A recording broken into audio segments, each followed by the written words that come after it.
Well, good evening, everybody. It really is my pleasure to be here in all places in Bunbury, Western Australia. I didn't think I would ever come to Bunbury, Western Australia. But, these things, the fact is, we had the Truth of It live tour. Well, we call it the Truth of It live tour, but actually it's an elaborate lockdown evasion strategy, which I think about 3 of us have cooked up to great success. And as we leave each state, as each successive border falls, it works out really, really nicely. So we are leaving Western Australia later this week, so I apologise for whatever happens after that. I think the favour of God may travel with us, we trust. But ladies and gentlemen, thank you for coming. It really is humbling and it's an honour to have so many people everywhere we go to listen to these events. And I didn't actually realise, but standing just off stage over there, I saw that what I have to say tonight, it really is very much on the theme of what's being discussed already. I am talking about Salt and Light. I am talking about Western Australia in particular, and I hope to anchor it all around a question, which is what should we do? Now you say, what should we do about what? Well, the pressing moral issues of our time. I assume that's why you're here. I assume you are concerned about such things, that you take an interest in such things. And what I'm going to do is give you an autopsy of Western Australia to start with, to thoroughly depress you, and that is my specialty. And from that point, however, I hope to inspire you, to show you how we might think about these things well and act in the light of them.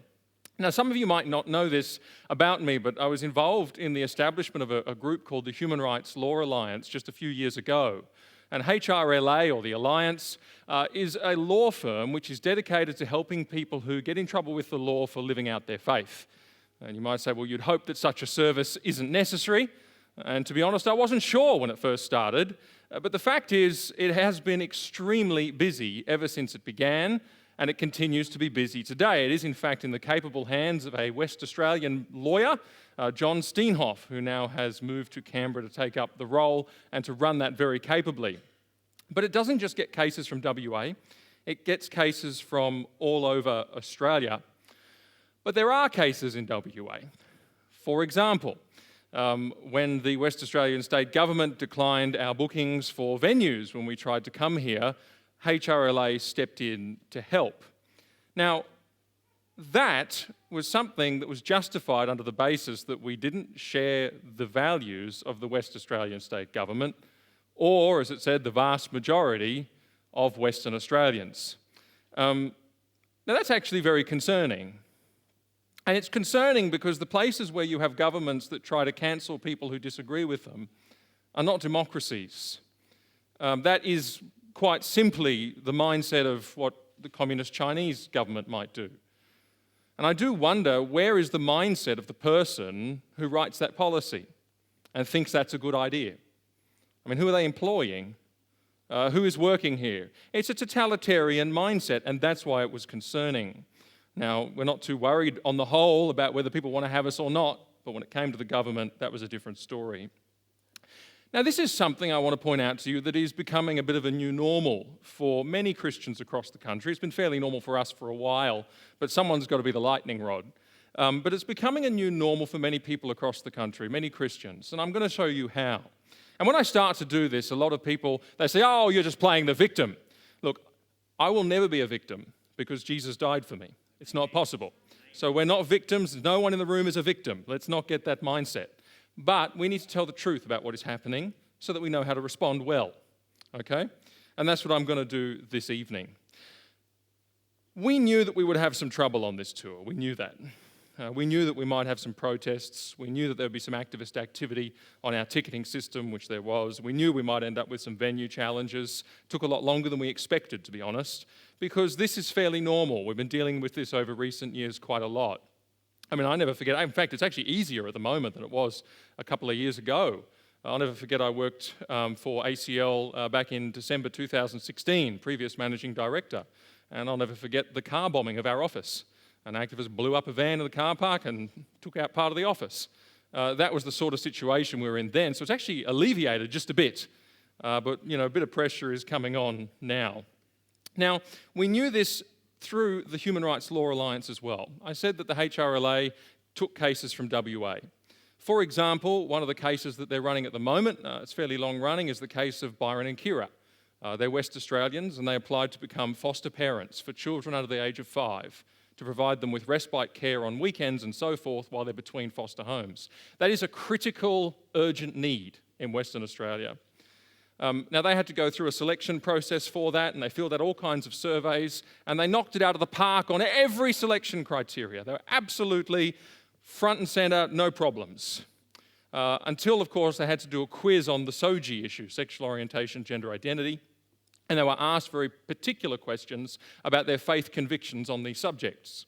And they filled it out faithfully, and it was perfectly, there was nothing surprising in it. There was nothing nasty in it. It was just faithful Christian belief on the subjects at hand.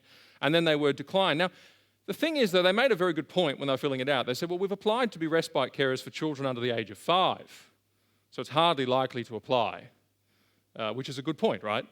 However, on that basis, they were declined to become foster carers because they were told that their home was not safe for children. Jason is a West Australian-based photographer that we helped.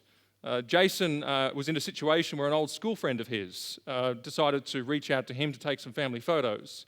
The lady in question was lesbian by identity, but it wasn't an issue. Jason wasn't going to wasn't declining service. It wasn't one of those kinds of cases at all. But what happened was that in the course of the negotiations, Jason shared his faith with this lady and explained to her what he believed. And he did so in quite a lovely way. I read the messages, and it was perfectly reasonable what he said. But he was taken to the State Administrative Tribunal for what he said, because the allegation was made that he had put some kind of condition on his service on the basis of someone's identity. I don't know what the condition would have been if that had actually gone to court. It would have been quite an argument to make. Fortunately, it was settled, or it was dropped after it became quite public. But that was Jason's situation. But also, there's a guy called Ian who now lives in WA, and we helped Ian when he posted on the Alice Springs community notice board, because he was in Alice Springs at the time. He was a school teacher, and he was put under discipline by the Department of Education because he put posts on the Alice Springs community notice board around the same-sex marriage time, and there were lots of posts on there supporting it, and he put a post up there saying, this is why I don't support it. Again, it was reasonable, it wasn't inflammatory, it wasn't off message or anything like that, and he was put under discipline by the Department of Education. Now, these sorts of cases are pretty normal. They're common. There's a bit of a hotline to HRLA that people ring up with employment issues with their academic institutions, with issues with their accreditations. We've had doctors ring. The medical board is on a bit of an ideological rampage at the moment and hunting down all sorts of people with conservative opinions and having a go at them and saying they're not safe for their patients. That sort of language comes up a lot. But the laws, the legal mechanisms that make this possible are also getting more muscular.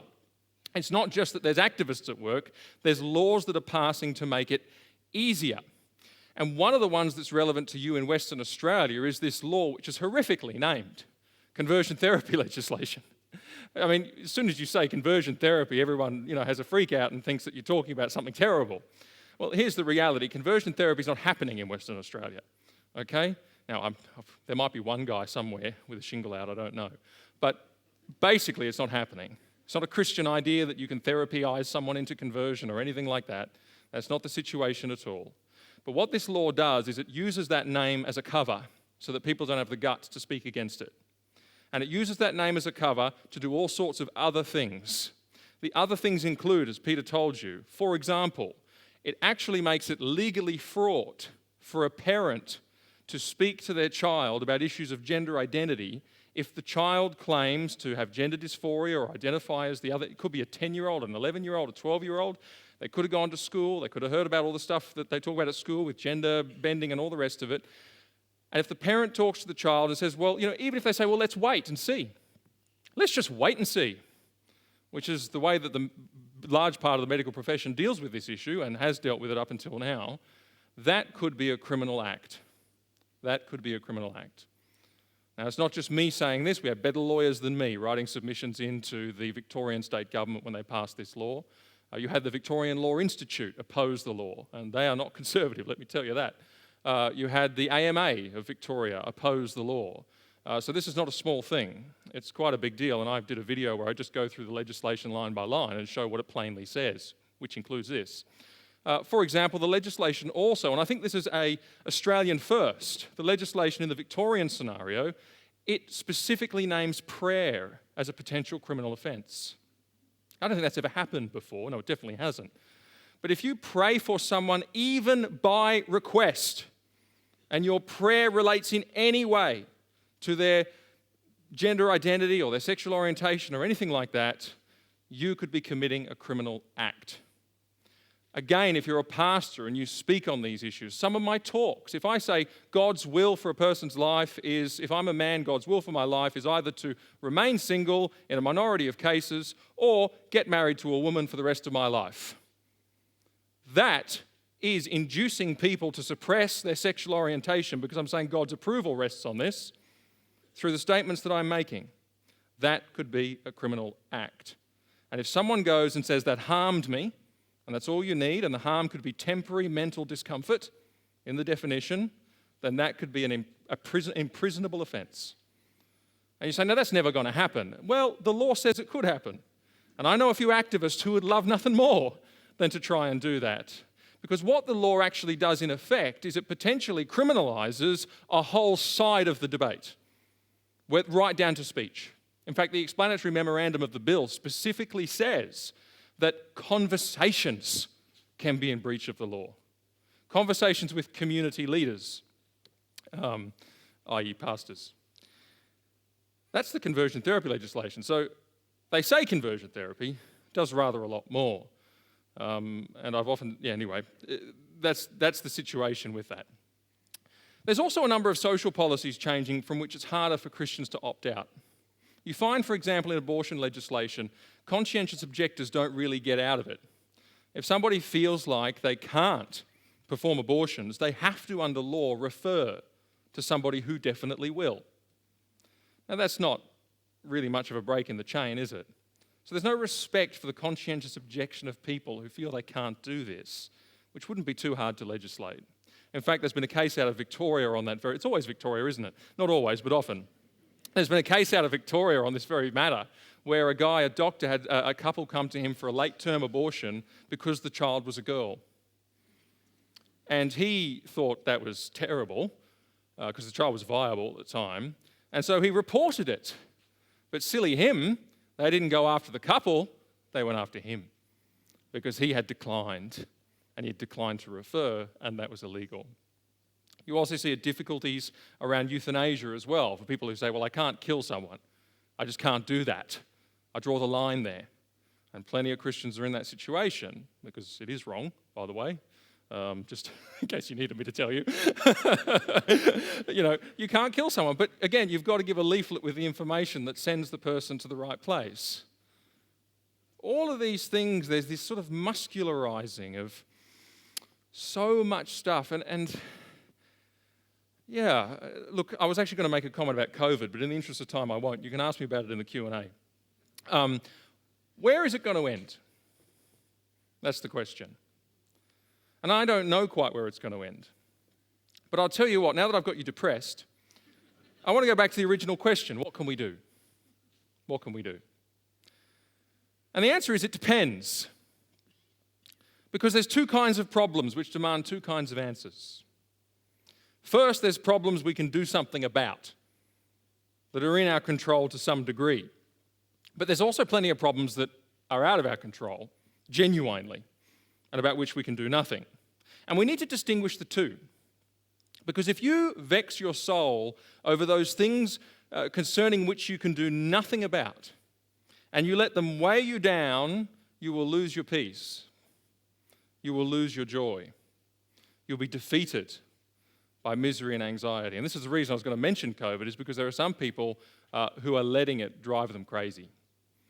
They really are. Now, I've got my issues with what's going on, I really do. But there's some of that stuff that is just out. It's global, right? There's a big global thing happening here, and there's lots of angles from which people are fearful. There's fear of the disease, there's fear of the policy response, there's fear of governments, there's fear of mandatory vaccinations, all of those things. I understand all that. But the truth is, there's a crucial sense in which it's not in our control. And what are we going to do? Vex our soul until we lose our peace and joy and go practically frantic on Facebook? Come on, we've got to distinguish between what we can do and what we cannot do. And I want to deal firstly with the things that we cannot do, the things we cannot control. And I mentioned one of them. Another one is just the big social trends that are going on all around us at the moment. There's a few of those. You think of the education system and all the stuff that just keeps heaping into that. A lot of that is part of a huge, big trend all around us. And there's a huge trend there which you can't snap your fingers and fix tomorrow. That thing is more complex. Or indeed, you could look at something like Afghanistan, just for an obvious example. What are you going to do about Afghanistan? It's challenging, right? There's nothing I can do today about Afghanistan. There are things that are out of our control. Do you know, there's a surprising source of inspiration for some of these things that are out of our control. And I don't think inspiration and the word Job are usually put together. But it inspires me to think about these things well, because he was a man who had to wrestle with things that were beyond his control. And they didn't just look and feel ominous. They impacted him very personally in very profound ways. They'd really come home to roost in his life. And you all know the story. There's a heavenly meeting with God and Satan, and God points out Job's incredible testimony and says, he's a righteous and blameless man, the finest man of all the men in the East, it says. So Job was a good guy. And Satan says, yeah, but if only he says, you put a hedge about him, you've made him prosper. He says, if only you'll let me at him. He says, he will certainly curse you to your face, are the words that he uses. And so God says, okay, but don't lay a finger on him personally, but do anything else. And so off he goes. And you get that terrible passage where Job's sitting there one day minding his business and a messenger shows up. And the messenger says to him, hey, you know what? There was ploughing going on and the Sabaeans attacked and took all your donkeys and all of your oxen and killed the servants, and I'm the only survivor. And then the second servant shows up while he's still speaking and says, well, actually, the fire of God just fell from heaven and it burned up the sheep and it burned up the servants and they're all dead and I've escaped to tell you. And while he's still speaking, another guy comes along and he says, the Chaldeans formed 3 units, made a raid on the camels and took them and killed all your servants, and I alone have escaped to tell you. And while he's still speaking, another guy comes along and says, actually, a great big wind just whipped up for no reason and blew the house down and all your 10 kids are dead. And I'm the only one who's escaped to tell you. Now, here's a guy who had to deal with things that were out of his control, and they're a little more serious even than some of the things we're talking about this evening. But here's the question, right, that we need to figure out. First of all, who was in control if it wasn't Job? Who was in control? Because behind Job's calamity are the Chaldeans and the Sabaeans and the cyclone and a raging fire, all on the same day. But behind the Chaldeans and the Sabaeans and the fire and the wind, well, we know it was Satan, right? And the first lesson is this: Satan does actually have great power. The forces of evil are very real and they're very strong. These forces are not only seen in human nature, in sinful people, but they are also seen in the systems of our world, even on a national and a global scale. Now, people instinctively believe that there's some truth in this. I say Satan and evil, and they say, well, you're a kook. But everyone believes this.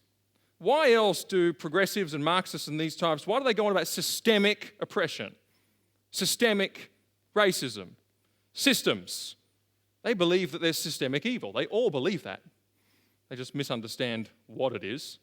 And they also underestimate human evil and the capacity of the human heart for sin, including their own. I mean, that's the human condition. But we know something different. The Bible teaches this very clearly. In 1 John 5:19, it says, we know that we're of God and the whole world lies in the evil one. That's powerful words. That there is unseen and supernatural power that fights for control, and it is evil. In John's Gospel, 3 times, Jesus calls Satan the ruler of this world. He operates through people and he operates through the systems of the world. In Ephesians 6:12, for our struggle is not against flesh and blood, but against the rulers, against the powers, against the world forces of this darkness, against the spiritual forces of wickedness in the heavenly places. You know, behind the powers of this world is the system of evil trying to gain a foothold. I was in Shanghai a number of years ago, which was really interesting. I'm not just a tall man in Shanghai. I'm a novelty giant. And while I was in Shanghai, I walked into a clothing shop and I was looking around, just because I was bored. And then I saw a bloke come out from the clothing rack. He sort of appeared through the clothes. And he walked off. And I thought, like lots of shops in Shanghai, it must have a back room somewhere with all the good stuff. And so I sort of, parted through, walked out the back, and I realized I wasn't in a clothing shop anymore. I had come into an establishment of ill repute, I shall call it. And lucky I wasn't the MD of the ACL at the time. I would have run real fast, but no, I did run real fast. I thought, whoop, mistake. And I realized something. I realized that shop was a front for something else. And we're all familiar with that concept of something being a front for something else. Maybe it's a business that's actually a front for some money laundering. Or maybe it's an establishment that's a front for organised crime. Here's something really true. Very often, the systems of power in our world are a front for the forces of evil. That is true. And certainly when I first got into politics 7 odd years ago, it hit me like a freight train. I often wonder, anyone who spent any significant amount of time in Canberra, it's a certain kind of place. It is the most irreligious city in the country. And that's factually true. And I just think that can't be a mistake, can it now? Very often it's these places of power. And this all came to the national consciousness recently with that young woman that was tragically raped in the minister's office. And then all this other stuff started to bubble up of all the naughty things going on, all the darkness that's in Parliament House. Let me tell you, we all know it's all true and far more that just touched the surface. Now, this is the nature of these systems of power. Like a moth to the light, they do attract evil intent. They do attract evil intent. Now, I want to ask a question. If behind Job's troubles were the Chaldeans and the Sabaeans and the wind and the fire, and behind the Chaldeans and the Sabaeans and the wind and the fire was Satan, who was behind Satan? Hey, that's right. In Albany, they were way more onto it. There must be different theology around here. But here's the reality, right? And this is at first confronting. It's hard to get your head around.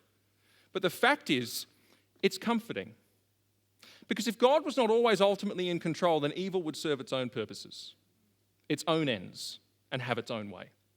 And I'll tell you this, it might be out of your control, but it's not out of his. And it will never, ever, ever, ever, ever ultimately be able to serve its own ends. One of the proofs of that in the Bible is Joseph's story, and he's got incredible perspective in Genesis 50:20, where Joseph says to his brother, after all the evil they did to him, he says, well, what you meant for evil, he says, and here's the miracle, God used it for good. And it really was evil, and God didn't author it, but ultimately it submitted to God's purposes anyway. And Ephesians 1:11 teaches the same thing, and I mentioned this up in Perth, that all things submit to the counsel of his will in Ephesians 1:11. And that includes in the Bible the falling of a sparrow, the rolling of a dice. It includes the installation of kings, the decision in the hearts of kings. The forces of evil are real and we must take them seriously. And it does make us sober-minded and careful. And it also makes us prayerful. I have a friend who used to say, you know what, he said, if you can't control something or, you're facing some issue, he says, go above their head. Pray. And it makes us prayerful. And it also makes me very careful. There are times I'm not quite sure where to step. And you're sort of praying about every step, like a crooked plank over a shark-infested water. The fact is there's a lot of unseen stuff out there. But listen, this is the point. That may be true, but none of this would be happening in the world if God was not allowing it to happen. And it must be allowed for a reason. It must be. You say, what's the reason? I haven't a clue. And that's okay. It's okay that I don't have a clue because Job cried out in the pit of his despair, why in the world is this happening? And the answer really to that question is no. You've asked the wrong question. Because the reason wasn't in this world at all. The reason, and Job never saw this, we get this unique behind the curtain perspective at the start. Job never saw that the reason actually for what was going on in the first instance was in heaven. And he never got to see that. It was truly beyond him from start to finish. It was outside of his sight, his hearing, his touch, and his smell. It was in another realm. And sometimes things happen that are in the purpose and plan of God, and they're not even seen to us here on earth. And you know, a lot of people get very angry about this. I recently did a segment in The Truth of It on high-profile deconverters, people who are high-profile Christians who then renounce their faith. And there was a common theme in all of their stories. They were all very angry that they didn't know the mind of God. They were angry that they didn't know why evil existed in the world, why bad things happened. I mean, what makes us think we would even understand the answer? I mean, our synapses might blow up. It's clearly not told to us. But they were also really angry about the fact that, why doesn't God do things their way? Or why are God's laws written like this? And why can't I just do what I want in this area? They were at war with the fact that they weren't God. They were at war with the fact that they were creatures. And sometimes we've got to remember that we are of the dust. We are creatures. And there will always be, and everyone, Christian or non-Christian, lives with mystery in their life. They live with unknowns. They live with whys and unanswered questions. Well, the Christian knows why there's a mystery. Because there are things about God in another realm that you will never understand. But here's the thing. The reason might be unknown, and Job had to face that in the face. God might truly be in control. So what is the answer? And really for Job, he realized that he found the answer when he didn't want the answer anymore. He prayed to God for many chapters. And then blow me down, God showed up. And he sat down and unleashed a volley of 77 questions non-stop, none of which Job could hope to answer. And Job realized who had the power, and he realized who had the wisdom, and he realized who had the plan. And he realized that regardless of everything, his trust was not misplaced. And he put his hand on his mouth and he effectively said, I have no questions anymore. Those questions I thought I had, I don't have them. And he never got an answer, and that was fine. And he returned to what he said right at the start, which was, though he slay me, I will trust him. It's a bit like Shadrach, Meshach, and Abednego in the fire. You read where they say, our God is able to deliver us. And they go, but if not, then we trust him anyway. Their trust is not misplaced. And we are called to face so many things that we cannot control. But we must know, all of us, that our trust is not misplaced. Jesus did say, it is not given to you to know the times or the seasons that the Father has set by his authority. There's a mystery here. And you will find yourself perplexing over what's going on in these big realms. But the life of faith is the life that looks really to God and trusts him, even in the things we cannot see. One of the best definitions of faith I ever heard, or descriptions is probably the best descriptions of faith I ever heard, was that faith looks to God. It doesn't matter what context that word is used in. It doesn't matter what particular kind of faith it's talking about. It always includes an element of looking to God. But of course, we can answer a question now about, what ultimately was the point of all that happened to Job? Well, for starters, the book of Job itself. How significant do you suppose that book has been to hundreds of millions more people throughout the eons of the centuries that have passed? How many people's faith do you think it's strengthened? How many answers do you think it's supplied? Enormous, right? Again, Job never saw that, but his trust was not misplaced. His story was used. But here's another question I want to leave us with on this particular point. Who was it that suffered more than Job? The answer is Jesus suffered more than Job. And the thing we must always remember is that we're never asked to deal with any more than Christ himself ever dealt with. He it was who sweated blood at the very prospect of what was to happen to him. He it was who was condemned to death by the people who he created. John says he came to his own creatures, and his own creatures did not receive him, and they did not know him. And they said, away with him. We won't have this man to rule over us. And he was put to death by the most brutal means. Not only that, but he was also cursed by God himself. And it doesn't matter how far down things go. It doesn't matter how far down they go for us. He went further. But also, here's another point to remember. That was the darkest hour of all of human history to this point in time. Nothing worse has ever happened on the face of the planet than that. And probably the forces of evil were thinking they'd won. But the truth is that that was the greatest victory that the cosmos has ever known, bar none, in that moment.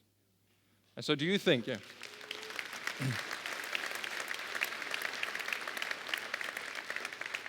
And the question I ask then, is our trust misplaced? Remember, they mocked him on the cross and said, well, he trusted in God. Let him deliver him. Well, God did deliver him, just not in the way they expected. His trust was not misplaced. Ours is not misplaced either. Let me just make these 2 points real fast. One, at the resolution of Job's issue, he was at peace. And it goes back to my original point. What do you do about the things that are out of your control? Trust in God and have peace in that. It's so important that our peace is not robbed of us and taken away. It's so important that our joy does not go. I meet a lot of people in politics, they're not very joyful. They've been defeated because they've lost that vertical perspective and they've let it overwhelm them. The first thing we must do about those things out of our control is not be defeated by them. And the second thing we must do, and if we really see that they're out of our control, but they are in someone else's control, we will pray about them.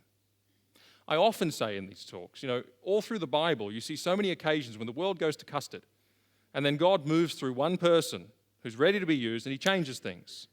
But a piece that I miss out, of course, which I sort of thought of when I was preparing this, was that very often it's in response to prayer. It's in response to prayer. You think of Nehemiah, God's people in such a terrible state, off in exile, the temple destroyed. How did all of his commissioning and story begin? He prayed. And it took a little while, and his prayer was answered. Or you think of someone like Hannah. How was Israel delivered by Samuel? It all started with a prayer. It started with a prayer of his mum. And God heard it and answered. And there's often that verse quoted, and people say sometimes it's out of context, but it makes a really important point. If my people humble themselves and pray, we know the verse, right?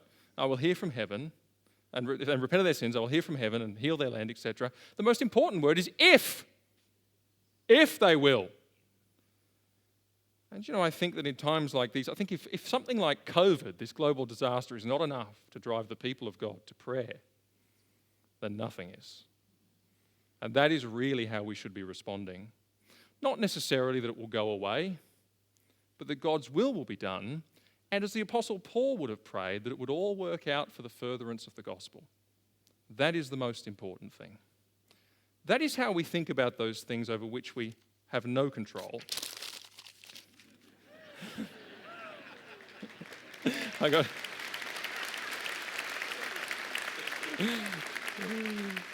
Sometimes I forget to do it and people always come up and say, hey! But I can reveal a secret to you all, which I've never done. On this piece of paper, it just says, nice catch. So, I don't know if anyone actually caught it there. Let me, much more briefly, deal with this point. Otherwise, we'll have no time for Q&A. Let me deal with this point. What is it that we do about those things where we can respond? And I particularly want to single out issues where it is happening on account of righteousness. What do I mean by that? Well, just think of it like this. The Christian parent facing the conversion therapy laws that I talked about. Or the Christian foster parent facing the system. Or the Christian citizen facing the state when they're demanded to do something they don't want to do, like don't pray for that person. Well, you probably should pray for that person. Christian employee, facing HR when something goes wrong, when something's been said and there's been a complaint lodged. What about these situations? Well, the first thing we need to understand is that Jesus thought of this before you did. And he said something very interesting about it. In that opening monologue, I detected a little bit of depression, which is the point.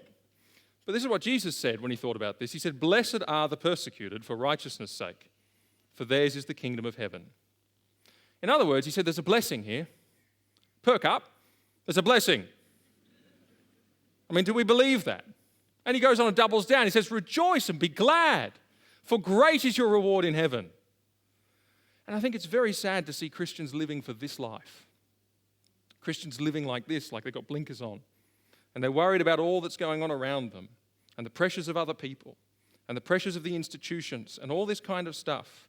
But the plumb line for your life, the basic guiding post for your life should be founded in the next life. And what you do daily should be defined by the next life. Jesus said, if you're making treasure on earth, and it's nice to make treasure on earth. It's fun. But here's the reality. It's all going to go. Moth will come in and eat it. Rust will get in and rust it, as he says. And he says, thieves will break in and steal it. He says, the only lasting thing is the well done, good and faithful servant and what comes next. And we must never forget that. And people get overwhelmed in these moments and they forget where their anchor post is supposed to be. That is for context every day.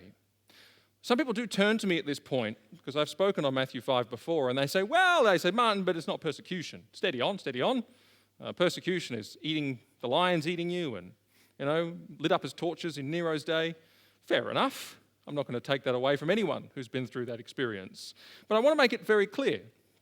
Jesus defines his terms. He says, if they revile you, if they're angrily disgusted with you, if they insult you, if they speak all kinds of evil against you falsely for my sake. Now, what does he mean by revile, angry, disgust? Well, how's this? Bigot? Hater? Homophobe? We know that's not true, don't we? It's just not true. In fact, it couldn't be possibly more wrong. And yet there you have it. That's the zeitgeist. That's the belief of our day. I think he is thinking about these things. I really do.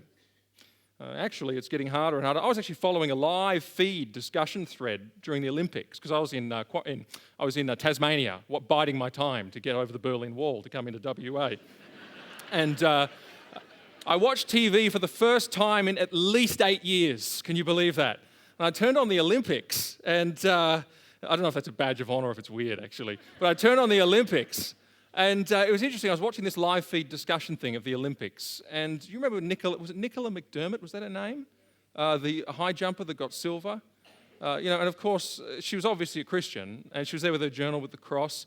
Honestly, the anti-Christian commentary just vomiting out of these people for minutes. They just couldn't let it go. And I thought, yeah, wow, okay. This is how so many people think about Christians. Well, Jesus said, well, take heart on this as well, because they persecuted the prophets who were before you. They had the same attitude. Here's an important thing. It's a feature, not a bug in the Christian life. It's really important to understand. When we do the download, we get a lot of young people come along, and one of the biggest pressing concerns for them, because they're just starting to realize they're not that popular in their beliefs, particularly at university and places like that. Fair enough, right? And the concern is, but how can everyone love me? How can I say it so that it doesn't land like a dead fish? How can I say it so that they all continue to be my friend? Oh, I'm sorry, it's a feature, not a bug. They're not all going to like you. Truth makes its own enemies. Jesus would never have said, for righteousness' sake, if this stuff didn't happen for righteousness' sake. Now, that doesn't mean be a jerk, of course. That's a whole other discussion. So don't. But my point is, you will never ultimately get there, because it is the fact, the truth, that makes the enemy so often. Now, I just want to be clear. Jesus saw this as situation normal. It comes out so clearly in all that he said, especially in John's Gospel. But he describes the Christian character in the Sermon on the Mount and the Beatitudes, and his next statement is, blessed are the persecuted. He's thinking this is normal. There's two things he calls us to do. Two things. Number one, and these are what we can do. Number one, he says, be salt. Now, what does that mean? The thing about the salt is it's got to keep its taste. How does salt lose its taste? Salt loses its taste by reason of moisture compromising it. In other words, the environment it's sitting in gets into it. And so he's saying when you're feeling the pressure, the most important thing to do is do not compromise on the things that matter. And that begins with your Christian character. He says this very thing in Luke's gospel in the midst of him saying, if your right hand offends, you cut it off. If your right eye offends, you pull it out. He's not really saying cut your hands off. What he is saying is get serious about sin in your life. Very serious. Get serious about holiness, because you're living in a putrid world that seeks to corrupt you. And its standards are not God's standards, and they are not holy. And I think what we have to do as Christians first and foremost, if we're to abide by this salt metaphor, and it comes before being light. It comes before the work of God going forward in the world so people glorify God, which is the next 2 points he makes. But first, he's talked about character in the Beatitudes, and now he says don't compromise. And it starts in here. And this is why, if those of you who are watching the Perth live stream, this is why I touched on the subject of what we're putting into our brains and through our eyes. There's so many Christian people who are allowing things to happen on screens in their lounge rooms that they wouldn't allow to happen in their lounge rooms otherwise. And it's compromising them. And it's numbing you to sin and evil. And it's making you weak. And it's wrong, wrong, wrong. We have to start with making sure that we in our own hearts are not compromised. And that we are getting serious about sin in our lives. We must. Now people say, oh, but it's there for artistic value. And I say, well, that means you're being entertained by it. It's worse, not better. Okay? It starts there. And I make that point hard because I do believe that so much of what we want for the world starts with the people of God. And if we want the world to revive, if we want people to be changed in the world, we got to change. And we got to be the people God can use to make that change. And I tell you, light shines light. A dim light shines a dim light. A light that's gone out shines no light. Really, the nature of the thing itself is so often what creates its effect. And that is true with salt, no compromise. But of course, it doesn't just mean that. It means in actions publicly as well. For example, I think of that law, don't pray. Well, what's a person going to do if they get asked to pray about such a thing for such a person? The answer is you've got to pretend the law doesn't exist at that point. You've got to pray for them. Obey God, not men.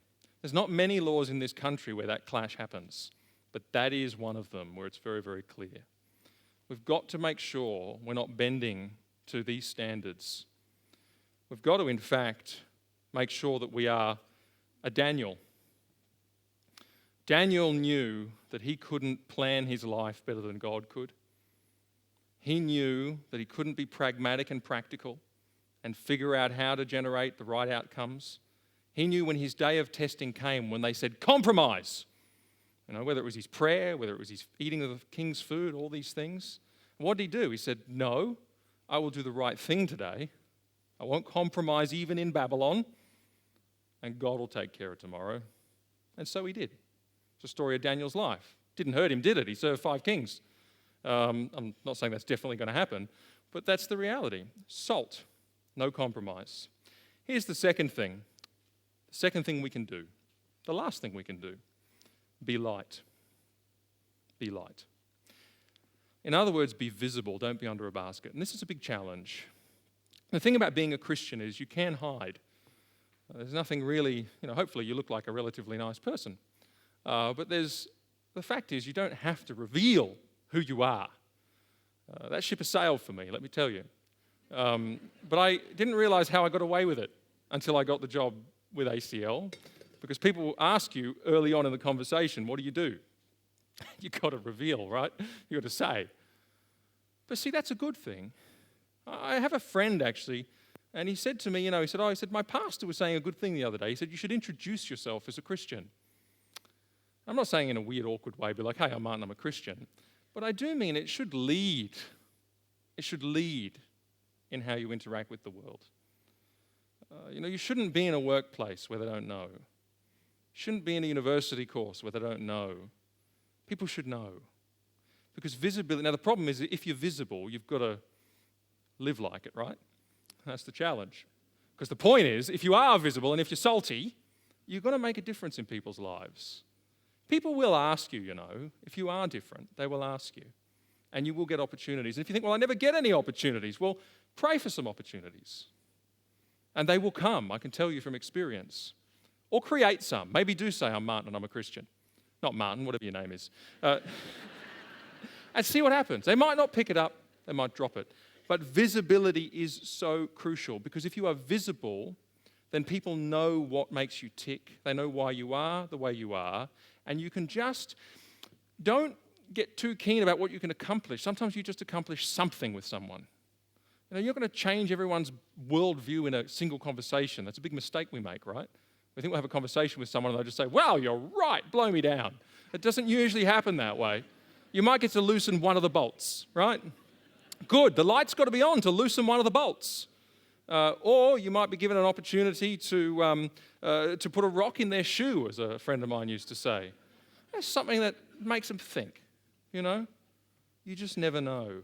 And I will say, I mean, I don't want to, I'm always mindful talking about these things. It's not us versus LGBT. But I do want to say this about the LGBT community, is they've done this brilliantly. Visibility. Brilliant, right? Cracking strategy. And everybody knows someone from the LGBT community. I'm sure most of us here do. But the thing is, when you do the surveys and you say to people, do you know a serious Christian, the numbers don't stack up. People say no when they surely do, because there's so many of them. A huge number of people, but the light's got to be on. And if we do all of that, the work of God will advance. Do you notice we started this section about persecution, it was, where you're on the back foot? All of a sudden we're walking the other way. Jesus says they will see your good works and glorify your Father who is in heaven. So he closes out. Now he doesn't say they might, or he doesn't say make it so. He says they will.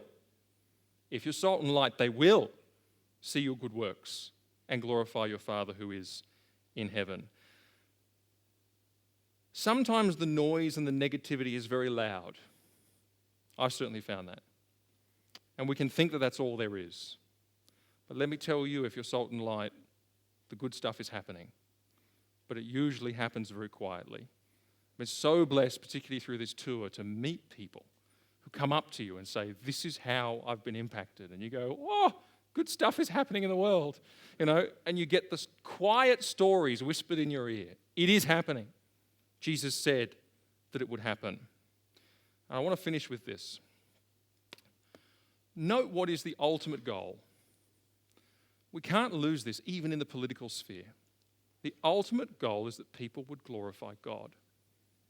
The ultimate goal is the changing of hearts, the restoration of souls, God's glory. We're not here just to do good things for the sake of doing good things. Well done, good and faithful servant, for pretending, deliberately not mentioning Jesus or the Bible every time you spoke, and just doing good things for the sake of it and letting people win the whole world and lose their soul. I don't think that's how it's going to go. The reality is that ultimately we must never forget that the final destination that God desires for every single person is that they would know Christ. And we need to be salt and light to that end. To that end. And so we must never hide the true reality of that in our lives so that it may transform other lives on the same basis. There's all kinds of ways in which people are drawn into that. And that's why we do so many things in so many public places. But what's the ultimate goal that we've always got in the back of our head? It is Christ, and it is that people would come to know him. I'm Martyn, and that was the truth of it. Thank you, ladies and gentlemen.